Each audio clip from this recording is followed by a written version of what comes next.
بەناوی خوای بەخشندەی میێرەبان سڵاوتان لێبێت بەڕێزان لە بەرنامەی ئەمڕۆ قسە لەسەر ڕۆژی گیانی پەنابەران هەروە تێشکانی یەختێکی کۆچبەران دەکەین کە لە هەفتەی ئەم مانگە لە ئاوەکانی ئیتالیا تێشکە کە زیاتر لە 20 هاوڵاتی باشووری کوردستان تێیدا بێ سەر و شوێن بوون و ژمارێکیشان ڕزگاریان بووە. باز لەو کارەکانی کۆچ و چی بکرێ و ئایا چی دەکرێت بۆ ئەوانەی کە تەرمەکانیان نەدۆزراوەتەوە. ئەم پرسە لە هەرێک لە بەڕێزان بەکر عەلی سەرۆکی کۆمەڵەی پەنابەرە گەڕاوەکان لە ئەوروپا کەوا بڕیارە لە هەولێرەوە لەگەڵمان بێ، هەروە کاک ستار محەممەد کە سوکاری چەند قوربانێک لە ئیتالیاوە لەگەڵمان دەبێت کە خۆی بەرەواسوونی کردووە. دواتریش کاک عیرفان کەریم ئەندامی سکرتارێتی فیدراسیۆنی سەرانسەری پەنابەرانی عێراق لەگەڵمان دەبێت. سوپاسی ئامادەبوونتان دەکەین کاک ستار، بەخێر بێن، سوپاسی ئامادەبوونتان دەکەین. ئێوە کە سوکاری قوربانیان چەند ڕۆژێک لە ئیتالیان چیتان دەستکەوتووە لەبارەی و بەلەمەی کە هەفتەی مانگە لاوەکانی ئیتالیا تێشکاوە؟ سەرتا سوپاسی بەڕێستان دەکەم، سوپاسی بنەرانی کەناڵی پەیام دەکەم، ڕێز و حورمەتم بۆ کاک بەکر و کاک عیرفان. ئێمە دوای ئەوەی هەواڵمان پێگەیشت کە ئەو یەختە بێ سەر و شوێن بووە، هیچ هەواڵێکی نیە، وەکو هەموو ئەو بەڕێزانەی کە عەزیزەکانیان ناو ئاوەکە ناو یەختەکە بوو، ئێمەش کەوتینە خۆمان و بەپەلە خۆمان گەیاندە ئێرە ئەو دوورگەیە. ماوەی سێ شەوە لێرەین، لە ئەنجامدا گەیشتینە ئەوەی کە ئێمە 11 نەفەری زیندوو دەرچووە لەو یەختە و ئەوانی تر باقی ئەوانەی تر کە هەبوون لە ناو یەختەکە هەمویان بوونە قوربانی و تەرمی 7 نەفەر دۆزرابوونەوە. تاکو لێرێ تاکو دوێنێش، بەڵام دوێنێ ئێوارەکەی تەرمی دوێنێ بەیانەکەی تەرمی 7 نەفەری تر و دوێنێ ئێوارەکەی تەرمی دوانی تر و ئیمڕۆژ ئێوارە عەسرانی درەنگ 9 تەرمی تر دۆزرابوونەوە. سەرنجام 18 تەرم دۆزراونەتەوە لە دوێنێەوە، 7 تریشی لێ بۆ ئەو 25 تەرم. بە حسابی ڕۆژنامەنووسی ئاسۆشێت پرێس کە ئیمڕۆ من لەگەڵیان دانیشتم و چاوپێکەوتنم هەبوو. بەڵێ یعنی ژمارەیان باز لەوە دەکرێت کە ژمارەیان 67 کەس بوو بێ ئەوانەی کە لەو یەختە تێکشکاوە هەبوون. تاکو ئێستا بڵێن دەیان لە ژیان داماون ئەوانەی کە لە ژیاندان و 25 ماون 11 کەس. بەڵێ ئەوانەی کە لە ژیان دەماون 11 کەسن، ئەوانی تر هەمویان بەداخەوە دەڵێن لە ژیاندا نەماون. بەڵێ یعنی تەنیا 11 کەسیان چۆن ڕزگار کراون؟ ئەوەندەی کە بەڕێز قسە لەگەڵ ئەوانەی کە ڕزگار بوون قسە لەگەڵ کردوون سەدانکردن لە نەخۆشخانە؟ هەر دانەیەکیان کە بچی بۆ لای دەبێ زۆر بەهێزبی، زۆر بەخۆت بی، زۆر بە جورئەت بی، چکە ئەوانە وەکو باسی دەکەن ئەنی ئەکتەرە سینەماکانی هۆڵیدەش ناتوانن ئەو دەورە ئەگەر بە چیش بێ بیژێڕن. ئەوانە خوای گەورە ئەجەلی تەواو نەکردوون، ئەجینا کەسێک نییە بتوانێت 3 شەو 3 ڕۆژ بەبێ خواردن بەبێ خواردنەوە بە زەخت و بە ترسێکی زۆرەوە بتوانێت ڕۆعی لەبەردا بمێنێت. ئەوانە دوای ئەوەی کە یەختەکەیان خراپ دەبێت و ماتۆڕەکەی ئەتەقێتەوە لە کار دەکەوێت، لە خلالی 10 دقەدا 2 جار یەختەکە سەرابوون دەبێت و ڕاستی دەکەنەوە. هەر لەوێ ڕۆژی قیامەت لەناو ئەو بەحرەیە ڕوودەدات لێیان. مناڵەکان لە دەدەقەی یەکەم بەداخەوە دێڵێن قورتار نابن، گەورەکان دەمێنەوە، ئەوانیش ئەوەی کە تۆزێک دەتوانێت خۆی قورتارەکە خۆی قورتار دەکات، ژیانی خۆی قورتار دەکات تا ماوەیە. دوایی وردە وەکو گەڵای پای دەکەونە ناو ئەو لە کۆتاییدا من دوێنێ شەو سەعات 2 شەو لە خەستەخانەیە چووم، بە دوواداچوونم کردوتم بەشکم ئیشاڵڵا ئەوەی کە ماوە لەوێ، ئەو کەسێکی ئێستا ماوە لەوێ گەواهی دەربێت، چکە من پێشتر لەگەڵ 2 کەسی کە قسەم کردبوو، 2 ئافرەتی 2 کوشتی کە قسەم کرد ڕزگارگر بوون. وێنەی من بەرکەوتەی 2 پورزایەک و خێزانی کەی و 2 مناڵم لەو کارە ساتە ئەوان گەواهی دەربوون لەسەر ئەوەی کە ئەوان لەگەڵ عزیزانی ئێمە بەڵام ئەوم دۆزیەوە چوم هەر چۆنێک بێ خۆم گەیاندا و کەسێک بوو بە ناوی یەحیا تورکمانێکی کەرکووک بوو ئەویش گەواهی دەری ئەوەی بوو کە ئێمە کە ئەوە عزیزانی ئێمە بەڵێ کاکستار بوو بوورە دەنگت هەیە بەس ڤیدیۆکەت نەما بەڵێ کە ئەو عزیزانی ئێمە لەگەڵ ئەو ڕووداوە بوون ئیتر ئەو بە تەفاسیلی مەوزوعەکەی جێڕایەوە کە ئەنی بەس خوای گەورە ڕوحی نەکێشاون ئەجینا وتی من بڕوا ناکەم ئێستا ئەژیم لێرە بەڵێ کاکستارەوەی کە باز دەکرێت ئەوانەی کە خەڵکی باشووری کوردستان بوون ئێستا باز لەوکە لە وەزارەتی ناوخۆ 20 کەس بڵێن بێ سەر شوێنن داوایان کردووە کە چارەنووسیان دیاری بکرێ ئەوانەی کە ڕزگار بوون خەڵکی کوێ بوون ینی باسی 67 کەس دەکرێت ینی کە یازیان ڕزگار بوون خەڵکی کوێ بوون ئەوەندەی کە بەڕێز ئاگاداری بۆ قسە لەگەڵکردن ئەوانەی کە ڕزگار کرابوو ڕزگار بوون و ڕزگار کرابوون دانێکیان سووری بوو دانێکی کەیان خەڵکی ئورمیە بوو ئەوانی تریش خەڵکی کوردستانی خۆمان و ڕۆژهەڵات بوو بەڵێ ئێستاوەی کە بەڕێز وتت 25 تەرم تا ئێستا دۆزراوەتەوە لە کۆی ئەو 60 بڵێنەوانێک کە بێ سەر و شوێنن 11 ڕزگار کراون یانەوە 36 کەس چارەنووسی با مەسیجەکەم بە وازعی بگاتە خەڵکی بەرکەوتە و خەڵکی داخلە دڵ ئەو 25 تەرمە ئەوە حوتیان من خۆم بە خۆم دوێنێ چوم حوتیان چوومە سەر حەوت جەنازە ئەوەی تر کە باسییان کرد ئەمڕۆ من لەگەڵ ئاسۆشێت پرێسی ئیتاڵی مقابلێکم هەبوو ئەوان پێیان ڕاگەیاندم قسەی ئەوان بوو بۆ خۆم بە چاوی خۆم نمبینی بەڵام ئەو حوتی کە یەکەم جار ئەو بچکە ئەنیشان زۆر بە ئەزیزەکانی ئێمە دەچوو چوم سەری بەڵام ئەوەندە شێوا بوو نەمتوانی بەداخەوە نەمتوانی کە بڵێم هەوایان هەو نییە بەڵام ئەوانی کە باسی دەکەم ئەوانی کە دوێنێ دۆزراونەتەوە و ئەو ڕۆژ مەزموعیشان دۆزراونەتەوە ئەوانە قسەی ڕۆژنامە نووسەکان و کە ئەوانیش بە مستەمڕی لە ناو واقعی وەزعەکان بەدائیمی من ئەو چەند ڕۆژەی لێرە بووم من لەکوێ بووبووم ئەوانم بینیوە بەڵێ ئەوەی کە ڕزگار بوون کە قسە لەگەڵکردن بەشێکیان بازەوەکەیەوە دروستە بەوەی تینوێتی و لە برسانیش گیانیان لەدەستداوە جگەلەوەی کە بەشێکیان کە لە کاتی بڵێن تێشکانی یەختەکە گیانیان لەدەستدا بوو نەخێر ئەوە مەوزوعەکە بەو شێوەیە ئەوانە کاتێک کە قاچاقچی بێ ویژدانەکان ئەو خەڵکە دێنن وەکو مەڕ و ماڵات دەیان خەنە ناو شتێک بە ناوی یەختی VIP کە ئەسڵ و ئەساسی نییە پێیان گوتبوون بڕۆن سوار بن VIPە 46 نەفەرە هەموو خواردن و خواردنەوەیکی تێدایە هیچ شتێک پێویست ناکابی بن من لە هەموویانم بیست و قسەم لەگەڵ کردن خۆمەوە قسەم لەنە جیفانی خۆم دەردێنم نە خەڵکی پێچەواشە دەکەم ئەوانە هەڵخەڵەتاندراون هەر هەموویان تەلەفۆنیان لێوەرگیراوە بۆی کەس ئاگادار نەبێت کەسێک دوێنێشەو بە ناوی یەحیا ئەوتی ئێمە لە کاپتین پاڕاینەوە خواردن نەبوو خواردنەوە نەبوو هیچ شتێک نەبوو ئەپاڕاینەوە کاکە 1 دقا تەلەفۆنەکەتمان بدێ یان بیکەوە ئێمە تەلەفۆن بکەین بۆ پۆلیس بێ بە فریامانەوە لێرە دەرمان کات مناڵمان پێ بۆ خۆمان مناڵ نازانێ نیەت چییە نازانێ تەعامل چییە ئەمرن لە برسان ئەوت کاپتن پێی ئەوتین ئەو قسەی ئەو بوون بە ڤیدیۆ لامە کاپتن پێی ئەوتین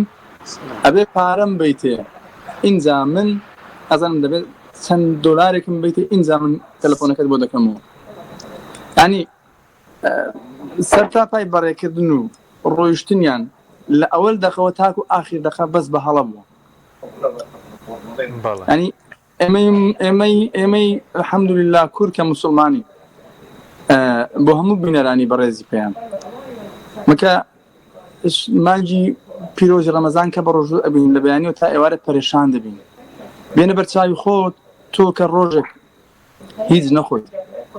پاشێویش نەکەیت ڕۆژی دوایی ئەستەمە ڕۆژی سێم هەر ناتوانانی ئەوەنە 4 ڕۆژ لە ژێر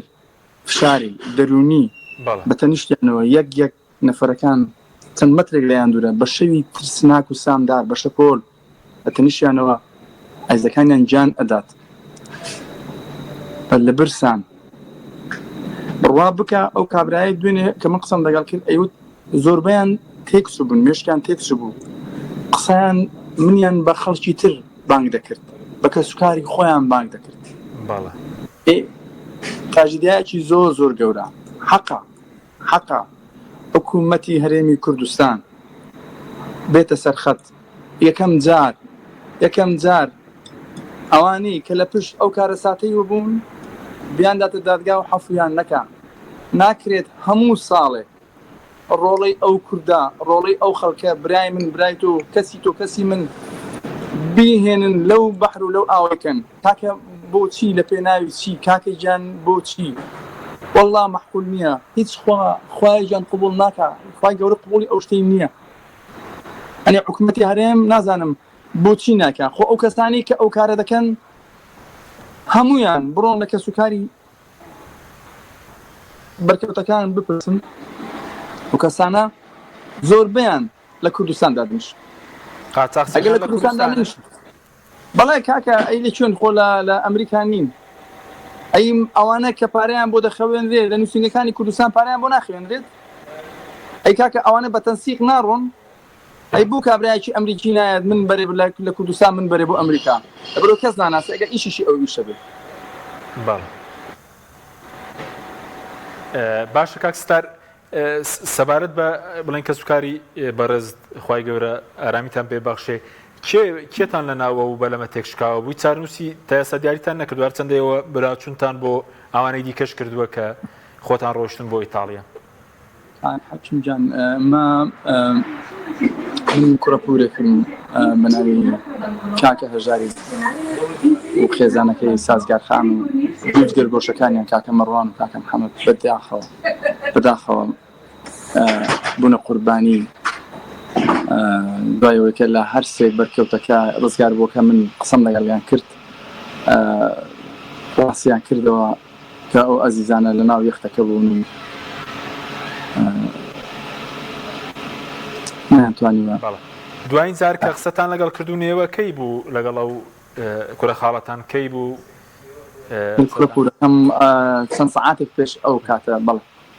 چەند سەعاتێک پێش ئەو کاتە ئێوارەکەی پێشتر خۆتان پێتان وتبوون ئەو ڕێگایە مەترسیدارە خۆشیان بڵێن بەڵێ بەتەچیتی ڕاگەیان دەبوو کە ڕێگایکی مەترسیدارەکە ئەو ڕێگایە ڕێگای هاتن نیە بۆ عایلە ڕێگای زگورتیش نییە ئەو ڕێگایە سامناکە ترسناکە ئەوەی نییە ئەو جگەرگۆشانە لەو ڕێگایە بەڵام ئەو ئەزیزەی ئێمە ئەوەندە دڵشکاو بوو ئەوەندە پڕ بوو لەو وڵاتی ئێمە ئامادە بوو زازەفە بە ژیانی خۆی بکات بەڵێ کاکستەرۆکو دو پرسیارش سوپاس دەکەین کاتمان گرتی هیچیان بۆ دەکرێت بۆ گێڕانەوەی تەرم بە یاخودەوانەی کە تا ئێستا تەرمەکانیان نییە پێویستە کەسوکاریان چی بکات کەسوکاریان ئەمە بە ژێرەی ئەوەی کە دوێنێ لە ڕێگای ماڵەوەمان کە نوێنەرانی حکوومەتی هەرێم چوون سەردانیان کردوون پێیان گوتون ئێوە دەتوانن DNA بدەن بە ئێمە دەتوانین لە ڕێگەی وەزارەتی دەرەوەی عێراق ئەو کارە بکەین ئەگەر ئەو کارە بتو بیکەن جێگای دەستخۆشیە و شتێکی باشە بەڵام ئایا ئەیکەن ئایا دەکرێت ئایا بەس فشار لابردن لەسەر خۆیان نییە کە فشاریان لە فشاری هەموو هەر دوو پارچەکەی کوردستان و هەموو کوردانی تاراوگایان لەسەرە چکە بەڕاستی من 3 ڕۆژە لێرەم من خۆم و چەند هاوڕێیەکەم یەکەم کەس بوون کە گەیشتنە ئەو دورگەی چوین نەفرەکانمان دۆزیەوە ئەوانەی کە قورتاریان بووە بەداخەوە لانی پەیوەندیداری حکوومەتی یاریدەری کوردستانمان تا ئێستا نەبینیوە لێرە کە دەبوایە لە زووترین کاتدا لێرە بات. ئەنی بۆ حکوومەتی یاریدەری کوردستان شتێکی ئەوەندە گەورە نییە.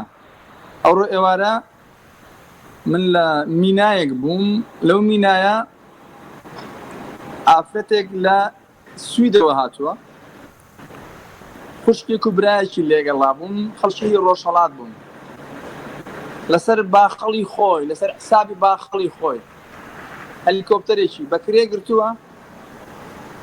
من لە لایفی فەیسبووکەی خۆم دام نابوو تا چوو هاتەوە لەوێ بوومتم بەشکم ئیشاڵڵا سەرداوێک شتێکی هەڵکەڵان بێ شتێک هەبوو بێت سەر حسابی خۆی دقەی بە 30 ئیرۆ هەلیکۆپتەر فڕی و لەگەڵیان ڕۆیشت تەماشای دەریای کرد. بەڵام مەوجی هەوا زۆر بەخۆت بوو، لە سەعات و نیوێک زیاتر نایانتوانی 8,000 ئیرۆی داوە بۆ سەعات و نیوێک کە بتوانێت بە دوای فەرمی ئازیزەکانیدا بگەڕێت و هەر شتێک ببینێت نامۆبێت فەوری پۆلیس ئاگادار کاتەوە. بۆ کەسێکی پریڤات، کەسێکی نۆرمال، کەسێکی ئاسایی بتوانێت ئەو بکە، ئایا حکوومەتەکەی ئێمە بۆ نایکا؟ بۆچی پێی ناکرێت؟ پارە نییە؟ ئایا خوێنی تاکێکی کورد لە هەموو شتێک بەرزتر و پیرۆزتر نییە؟ هەر ئەو تاکە کوردە پیرۆزەیە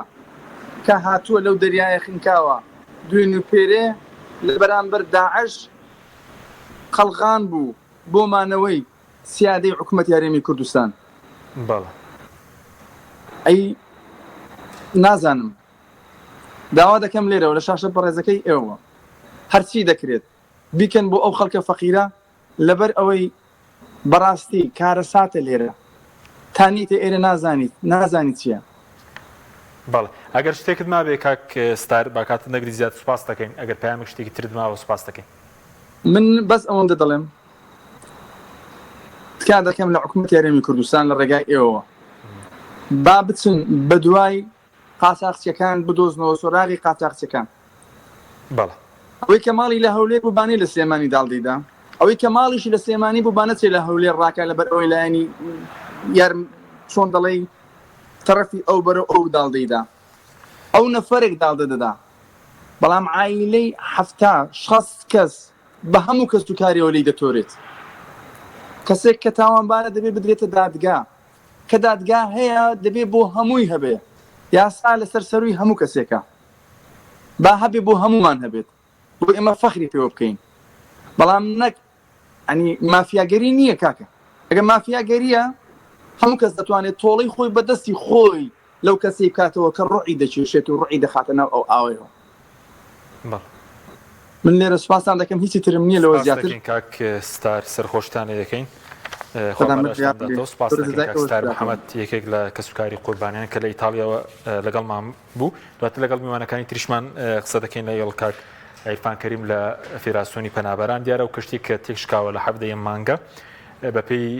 ئامارە فەرمیەکانی حکوومەتی ئیتالیا 67 کۆچبەری هەڵگرتووە لە تورکیاوە بەرەو ئیتاڵیا لە ئاوەکانی ئیتالیا تێکشکاوە. هەر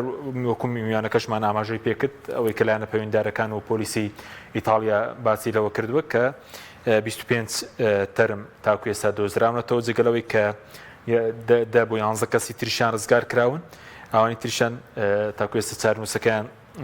دیاری نەکراوە، ئەوانەی کە ڕزگار کراون بەشێکیان خەڵکی باشووری کوردستانن و بەشێکیشان خەڵکی ڕۆژاوای کوردستان و وەکو میوانەکەمان ئاماژی پێدا تورکمانێکی خەڵکی کەرکووکیشی تێدایە و بە هەمان شێوە لە وەزارەتی ناوخۆی هەرێم لێرە کە سوکاری قوربانیان تاکو ئێستا داوایان کردووە کە 21 ناودراوە بە وەزارەتی ناوخۆ بۆی کە وەزارەتی ناوخۆی هەرێم بۆی کە لە ڕێگەی حکوومەتی ئیتالیاوە چارەنووسیان دیاری بکرێت. بەڵێ دیارە جگە لەوەش کە ئەمڕۆ ڕۆژی جیانی پەنابەرانە، تێشکانی ئەو بەلەمەرە کاتێکدا ئەمڕۆ ڕۆژی جیانی پەنابەرانە بەپێی ئامارەکان زیاتر لە 1 ملیۆن کورد لە وڵاتانی ئەوروپا بوونەتە پەنابەر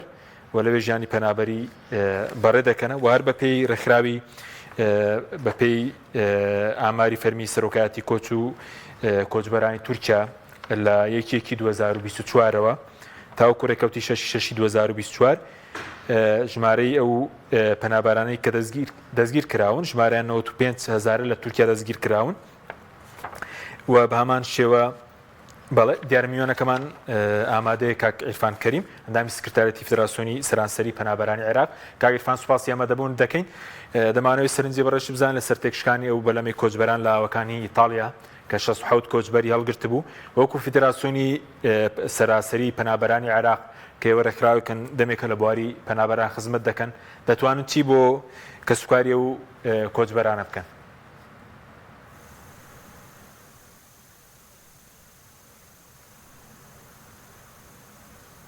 کاک عیرفان گوێ دێمێ؟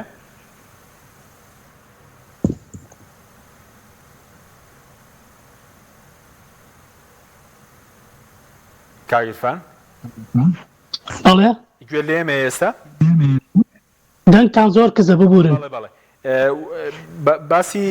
تێشکانی بەلەمەکەمان کرد لەگەڵ میوانەکەمان پێشتر یەکێک لە کەسوکارەکانیان ئێوە وەکو فیدراسیۆنی سەرانسەری پەنابەران دەتوانن چیان بۆ بکەن بۆ کەسوکاری ئەو قوربانیانە؟ بەڵێ ئەوەی کە گرنگە کەسوکاری قوربانیان لەوێ کۆمەڵی ڕێکخراوی ڕێکە لەو ڕێکخراوە نێودەوڵەتانی کە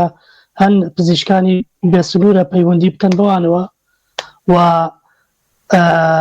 ئێمەش مەسەلەن ئیمەیل و ژمارە تەلەفۆنمانەیە توانن پەیوەندی بکەن بۆەوەی ئێمەش لە ڕێگەی پەیوەندیەکانمانەوە لەگەڵ ئەو ڕێکخراوانە بتوانین بە پێی توانای خۆمان لە هەرچی بوارێکا بێ کۆمەکیان بکەین. گرنگ ئەوان پەیوەندی بکەن ڕێکخراوانەوە و ئێمە پێشووترە و کارەمان کردووە و بەداخەوە کارەساتێکی ئاوا ڕوویداوە ئێمە هاوبەشی خەمیانی پێشەم و شتێک بەداخەوە بارودۆخێکە لە کوردستانە خەڵکی ناچار کردووە کە ڕێگەی مەرگ بگرێتە بەر بە خاتری نەجات بوون لەژێر ئەو بارودۆخە ناهەمواری کە لە ژێر سای حکوومەتی هەرێمە درێژەی هەیە. باشە کاک عیرفان سەبارەت بەوانی کە ئێستا باز دۆکێک کە 25 تەرمێک دۆزراوەتەوە سەبارەت بەوانشی کە چارنووسیان نادیارە دەبێت کێ داوا بکات لە حکوومەتی ئیتاڵیا بەوەی کە پرۆسەی گەڕان ئەنجام بدات یاخود لە حاڵەتەکانی پێشوو پرۆسەی گەڕان هەبووە لە سەرداواکاری کێ دەبێ ئەم پرۆسەیە؟ خۆی لە ئەسڵدا بەرپرسی یەکەم ئەبێ یەکەمین کەس حکوومەتی هەرێم بەم کاراستێ ئەو بەرپرسە لە ژیان و گوزەرانی خەڵکی کوردستان ئەوەی دیعاکە کە حکوومەتی هەرێمی کوردستانە ئەو دەبێت تەواوی ئەبوایە لە یەکەمین ڕۆژەوە تەواوی توانەکانی بخستایەتە گەڕ بەڕاستی سەیرە حکوومەتێک هاوڵاتیەکانی لە دەریایە دەخینچێن و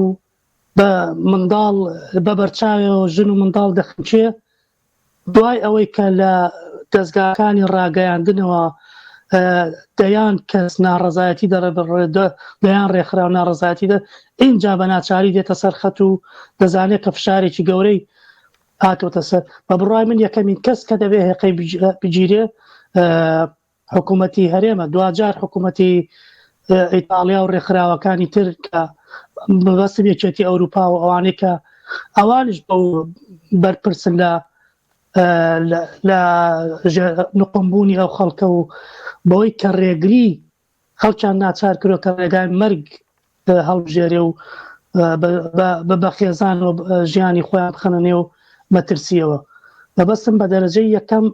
ئەبێ یەقەی حکوومەتی هەرێم بگیرێ لە ناوخۆی کوردستانە لە دەرەوەی کوردستان نوێنەرایەتەکانی هەرێم فشاریان بۆ بێنن بەوەی کە ئەمانە بە ناوی پەیوەندیەکانی دەرەوە ساڵانە ملیۆنەها دۆلار وەرەگرن ئەمانە خەریکین هەبێ یەقەیان بگیرێ ئێوە کەس مەبەستمەوەیە کە بۆچی ئەم پرۆسەیە ئەبێ ینی ڕێکخراوی خێرخواز و ئەوانە بکەونە دوایە ئێمەیە کە بە مەبەستم ئیمکاناتێکی ئەوەی کە لە ژیان و گوزەرانی خۆمانە گرینەوە ئەچین بەهانای ئەو جۆرە کارە ساتانەوە بەوەی کە لە کاتی خۆمان و لە ژیانی خۆمانە گرینەوە و لە بە کوردیەکە لە پولی جیرفانی خۆمانە چین ئەو کارە خۆبەخشانە ئەو کاراکەی لە سۆنگەی ئەوەی کە ئەمە ئەرکیشی ئینسانیە بەڵام جیهەتێک کە ئیدعاکە کە حکوومەتی هەرێم و حکوومەتی خەڵکی هەرێمە نابەرپرسیارانە دوای ئەوەی کە ناچار ئەکرێ اینجا چێ بەڵ هێشتا دیار نییە نوێنێری حکوومەتەڵێ ئێمە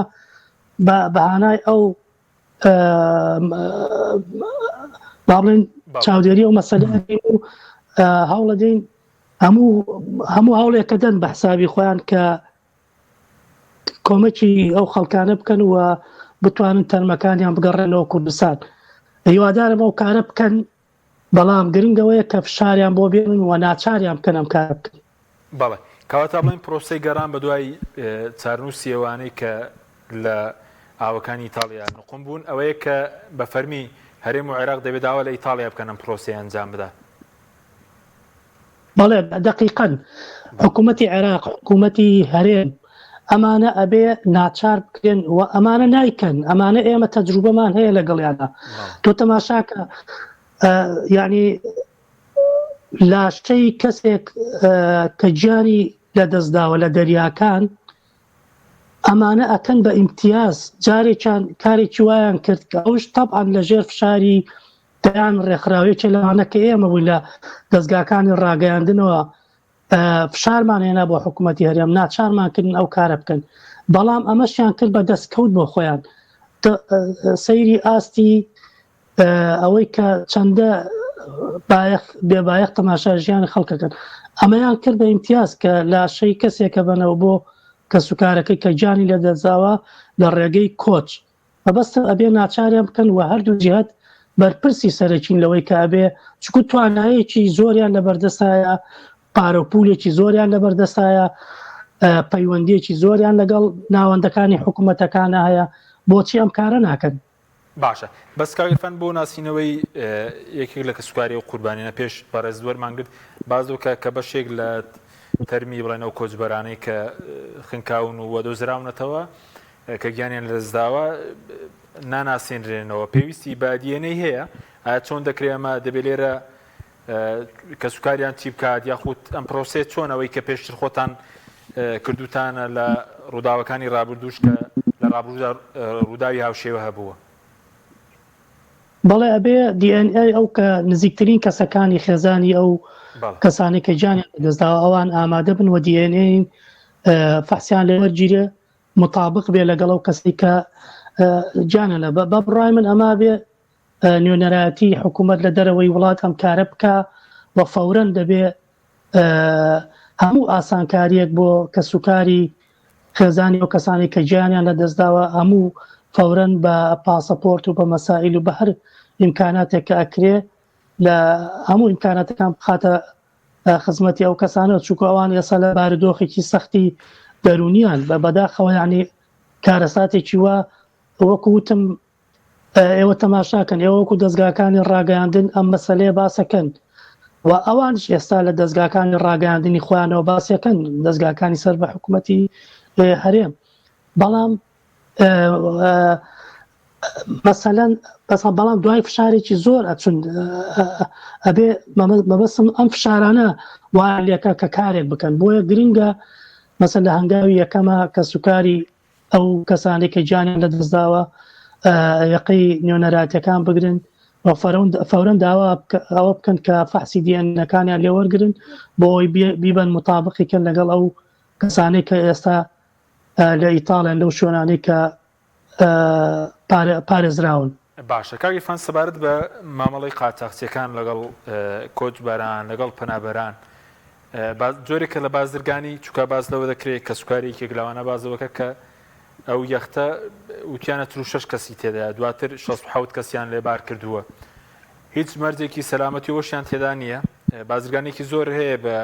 پەنابەران و بە کۆچبەران ئەزانی چۆنە کاک حەکیم مەسەلەی نەخشی مەسەن ڕۆڵی خراپکاری قاچاقچی ڕۆڵی زۆر لە پاشە ئەوەی کە بەرپرسی سەرەکیە لەوەی کە ئەم کەسانە گیانیان لەدەستدا بە بڕوای من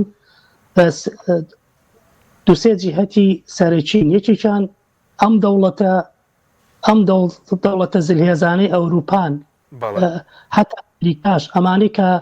عێراق و کوردستانیان کردووە بە یعنی کردیان بە قوربانی سیاسەتەکانی خۆیان جەنگیان بەرپاکرد لە بەرامبەر عێراق بە 33 دەوڵەتەوە پەناماری عێراق درا ژێرخانی عێراقیان وێران کرد بە کوردستانیشەوە سیستەمێکیان هێنایە سەرکار کە هیچ ڕێزێکی بۆ مافەکانی مرۆڤ و بۆ ئازادیەکان نییە، سەرەتایترین ماف لەوێیان نییە.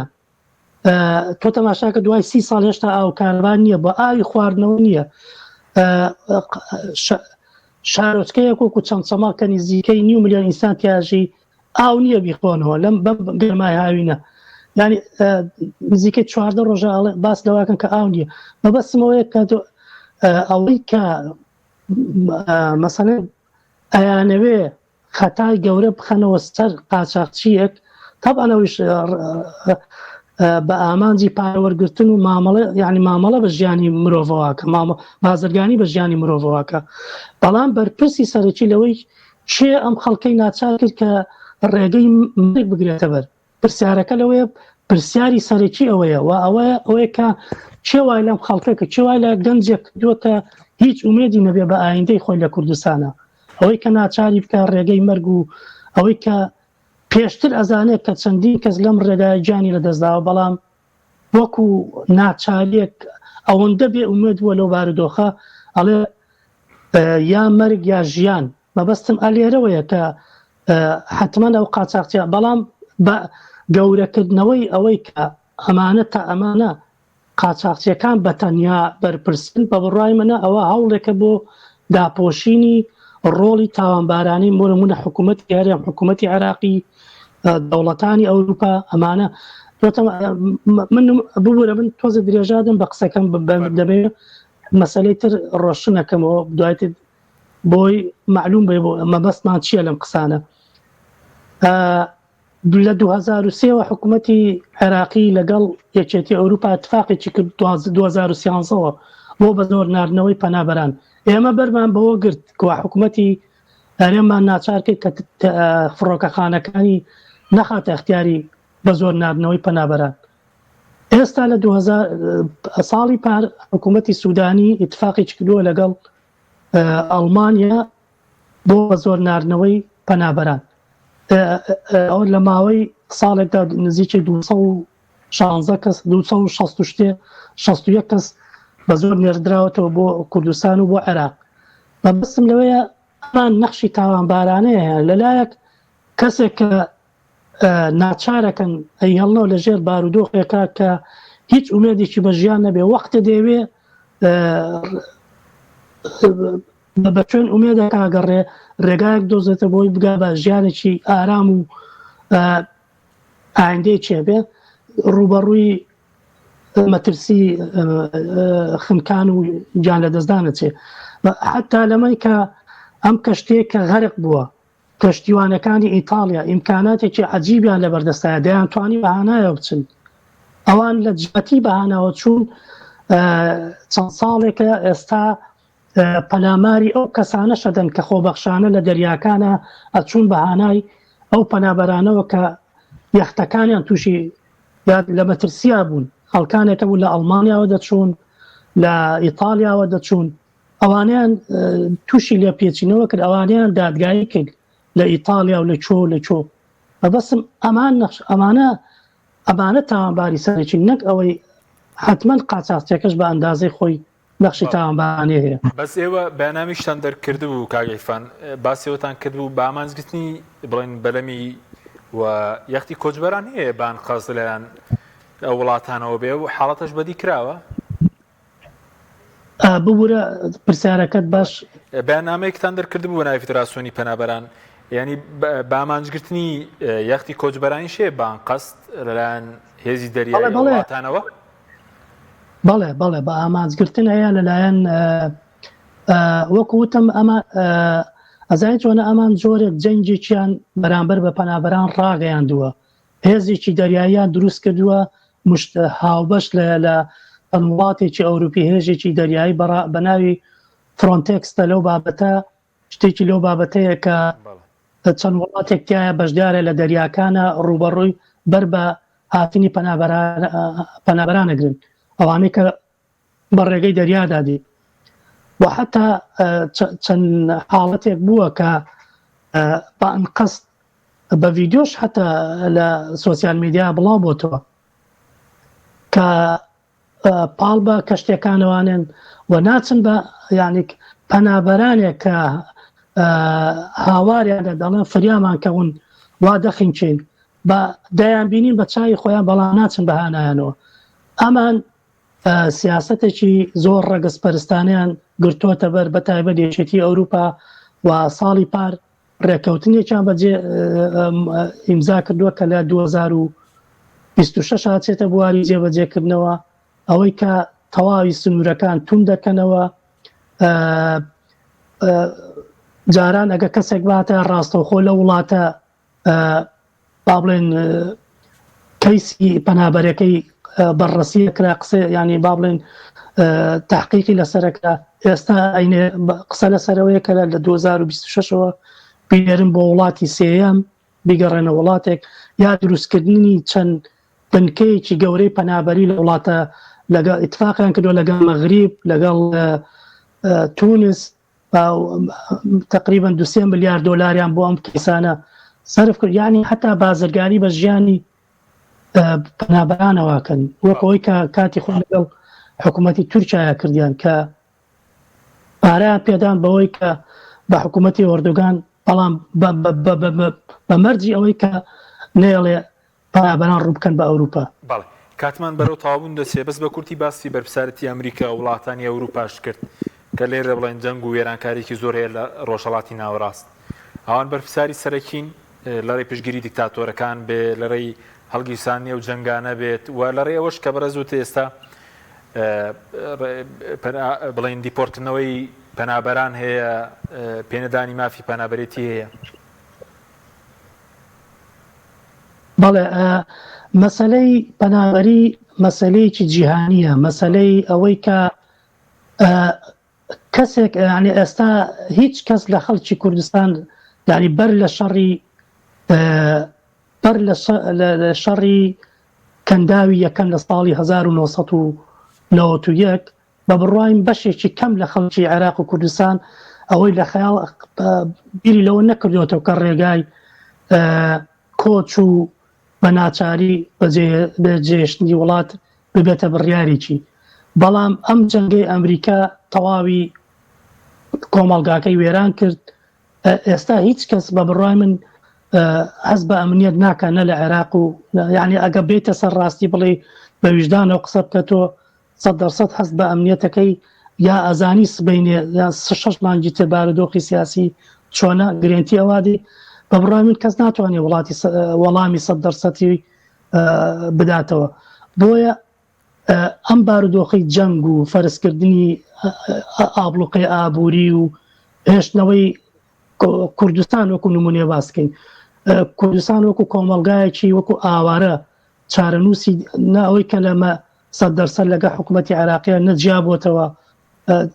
دیارنەبوونی ئایندەی سیاسی کوردستان. ئەمانە هەمووی ئەم دەوڵەتە هێزانە بەرپرسن لەوەی کە ئەو بارودۆخی کە لە عێراق و لە کوردستان هاوکاری یەکێتی و پارتیەکەن بە پارە بە چەک مۆر لەو پرۆسە ساختەی هەڵبژار نادەن ئەڵێن ئەمانە ئەمە هەڵبژارنی دیموکراسیە پیرۆزباییان لێکەن وەختی ئەمانە ینی ئەمریکا هێشتا